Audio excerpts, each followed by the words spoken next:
মানুষের যা হয় আর কি দেখেন, দুইটা কাস্টমার আসছে, আধা ঘন্টা করে কিনছে। এক একটার মূল্য দেখেন, একটা শক্স 10 রিয়াল আর আধা ঘন্টা 50 রিয়াল উইথাউট ব্যাট, ব্যাট সহ 69 রিয়াল এক একজনের।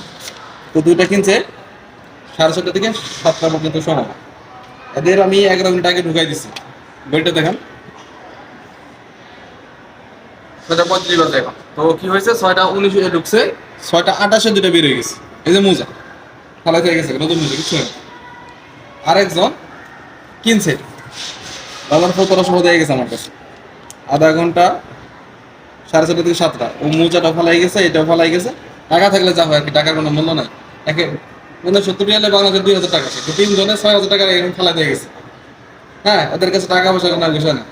আর আমরা এই সারাদিন পরিশ্রম করি মাত্র শুধুমাত্র 50 টাকা 100 টাকার জন্য। তারপর আমরা পাই না, আর মানুষের টাকা থাকলে